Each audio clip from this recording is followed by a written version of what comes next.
Irmãos, eu sou o reverendo Robson Barbosa Marques, pastor da Igreja Presbiteriana em Turiaçu e presidente do Presbitério de Madureira.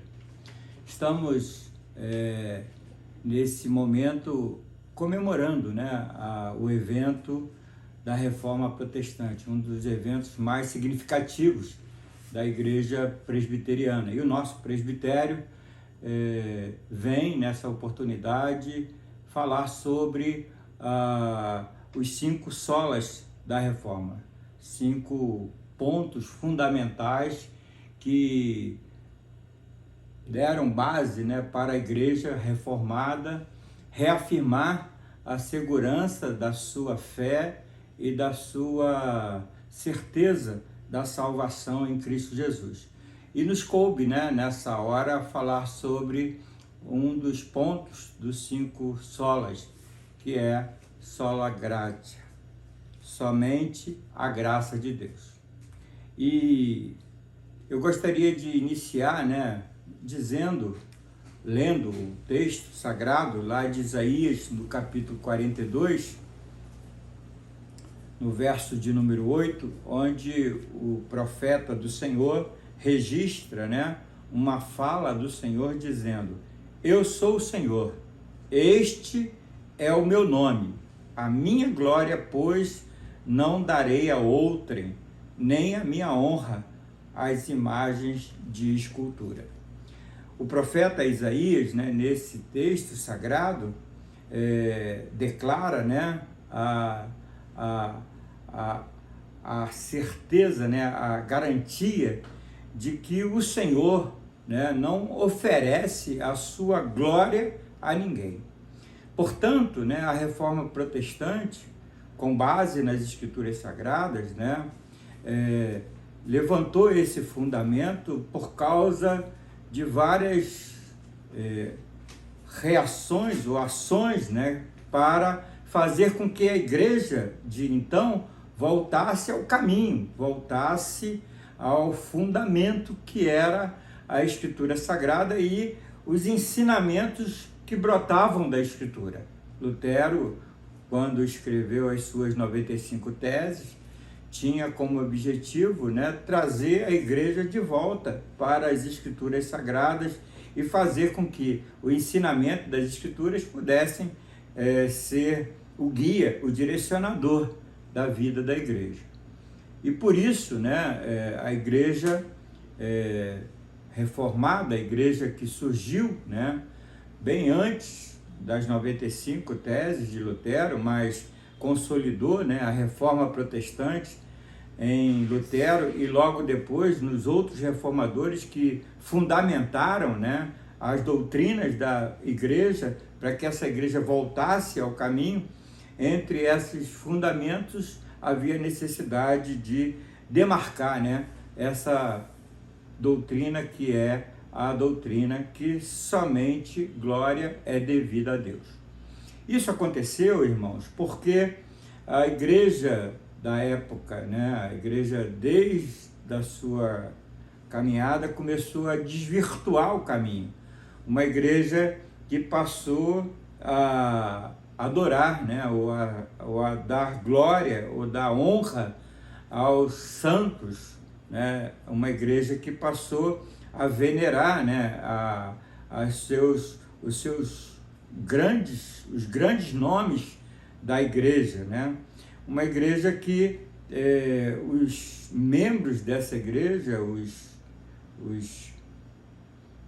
as pessoas que faziam parte desta igreja, quando passava um clérigo, quando passava um papa, quando passava alguém, essa pessoa era reconhecida como se fosse o próprio Deus, e havia todo um ritual de adoração, de reverência, a esses homens que passaram a liderar a igreja. E a igreja ela se desvirtuou de tal forma e de tal maneira que até mesmo havia veneração, sobre relíquias que a igreja tinha, guardadas, e essas relíquias eram objeto de adoração e de louvor.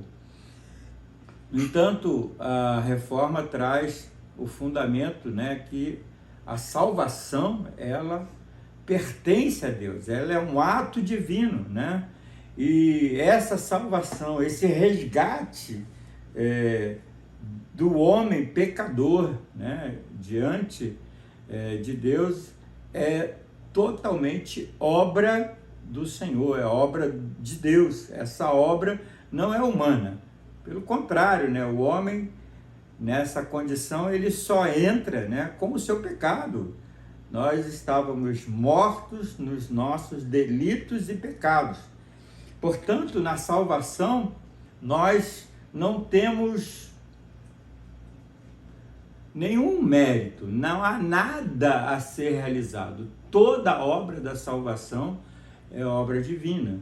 Por isso, né, a palavra de Deus, as Escrituras Sagradas, vão nos orientar que a glória, né, a glória pertence a Deus. E aí, se a gente for no catecismo, né, a primeira pergunta do catecismo de Westminster é exatamente, né, qual é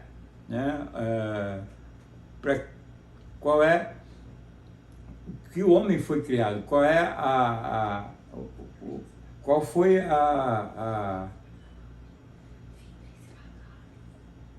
qual o fim principal do homem, qual a finalidade pelo qual Deus o criou. E lá no catecismo de Westminster está lá escrito, né, o homem foi criado para glorificar a Deus, né, e se alegrar no Senhor, ter prazer no Senhor. Esse prazer no Senhor é algo fundamental, porque o homem que conhece, aquele que conhece a grandeza da salvação, a obra de salvação, a grandeza do amor de Deus, da sua misericórdia, da sua graça, vai se alegrar em Deus, vai se alegrar no Senhor. E eu quero também lembrar o que diz o profeta Jeremias, no capítulo de número 9, onde o profeta, ele no verso 24, né, ele falando sobre o homem em sua sabedoria, em sua riqueza, né? No verso 24 do capítulo 9, o profeta, falando da parte de Deus, diz: mas o que se gloriar, glorie-se nisto, em me conhecer e saber que eu sou o Senhor e faço misericórdia, juízo e justiça na terra, porque destas coisas me agrado, diz o Senhor. Portanto, irmãos, a salvação, né, ela é fruto da misericórdia e da graça de Deus. Um Deus justo, um Deus que concede, né, por sua misericórdia e graça, salvação, né, abençoando a nossa vida.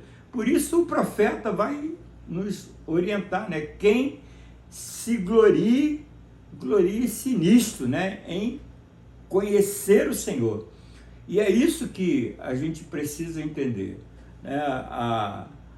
Quando nós buscamos a Deus, quando nós nos aprofundamos, né, na palavra, na revelação, sabendo, né, tomando conhecimento de quem Deus é e tudo que Ele fez para a nossa salvação, esse servo do Senhor, esse homem que busca esse conhecimento, que se aprofunda em Deus, somente vai se alegrar, somente vai se alegrar no Senhor. Quando nós nos aprofundamos em Deus, nós sabemos a grandeza da salvação que Ele nos concede, e por isso toda a glória, né, toda a glória vai pertencer ao Senhor.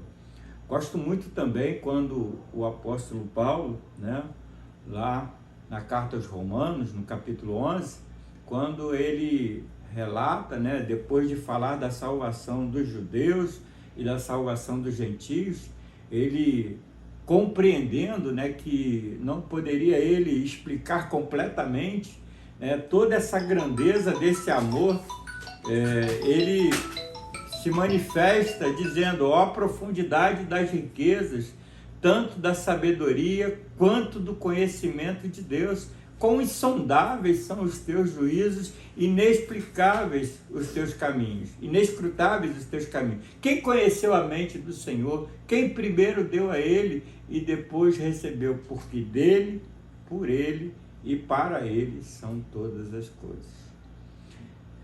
Então o apóstolo Paulo, ele entende que a glória pertence ao Senhor, a glória pertence a Deus. Quem busca conhecer ao Senhor e a grandeza da manifestação do seu poder, certamente não busca cumprir a sua vontade, mas cumprir a vontade de Deus através da sua vida. Por isso, irmãos, essa doutrina, né, ela corresponde exatamente o retorno desta igreja ao caminho correto, onde a igreja reformada, né, busca se voltar para a centralidade das Escrituras e a manifestação, ou seja, o vislumbrar da grandeza, da graça e misericórdia de Deus, e, portanto, o homem não tendo nenhuma ação para a sua salvação, tem que se gloriar e tem que dar glória ao Senhor. Por isso eu quero também, irmãos, lembrar, né, da importância dessa doutrina nos dias atuais. Nós, como igreja reformada, precisamos trazer de volta e deixarmos de só lembrar do que foi feito, de sermos só confessionais. Não, lembrar o que os nossos antepassados que se voltaram para a palavra fizeram. Não é só admitir que eles estavam certos. Nós precisamos também ser aqueles que confessam essa mesma doutrina, né? Colocando a nossa vida, né, nas mãos de Deus, colocando a nossa vida diante do altar de Deus e lembrando que tudo que somos e tudo que fazemos é fruto da ação poderosa de Deus na nossa vida.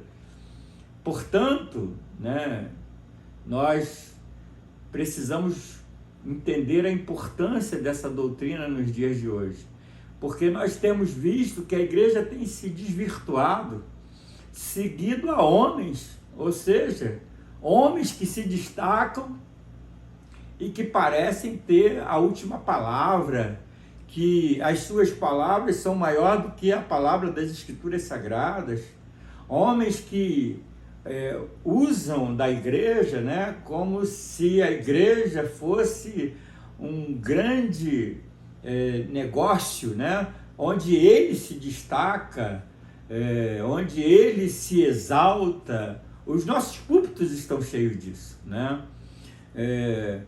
Cristo tem sido colocado de lado, Deus tem sido colocado de lado, e a gente tem vivido um tempo onde homens, né, têm tomado, né, a glória de Deus. E isso precisa ser mudado no nosso meio, né?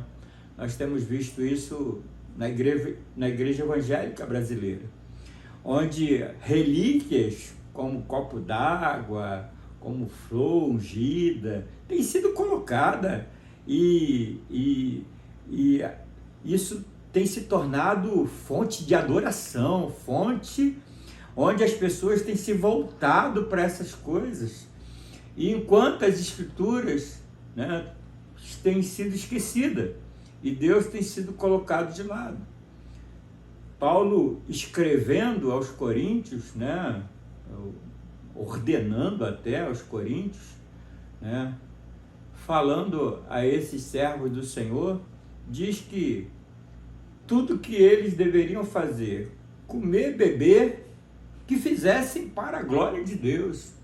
Ou seja, né, que todos os nossos atos, né, que todas as nossas atitudes, coisas simples, né, na nossa vida, elas não são para a nossa glória, mas são para a glória de Deus. Tudo que nós fazemos, tudo que nós realizamos, deve ser visto, né, como a oportunidade que temos de honrar o Senhor através da nossa vida, de honrar o Senhor através da nossa vida. E nós não temos nada, irmãos, nada que possa garantir, né, que estamos melhorando ou contribuindo para a nossa salvação. Pelo contrário, né, é a graça de Deus, né, porque nós somos miseráveis, nós somos indignos, mas a graça do Senhor é que nos alcançou. E por isso, a glória de tudo que somos, e que temos, e que fazemos, a glória pertence a Deus. E é essa doutrina que deve ser proclamada ainda hoje. Uma doutrina onde os verdadeiros cristãos, eles entendem, né? Eles compreendem que o Senhor deve ser adorado, exaltado, glorificado através da nossa vida. Portanto, querido, essa doutrina que a Reforma Protestante, ela arregimentou, né, e fundamentou o retorno da igreja para a verdadeira confissão, né, para o verdadeiro caminho de fé e de esperança.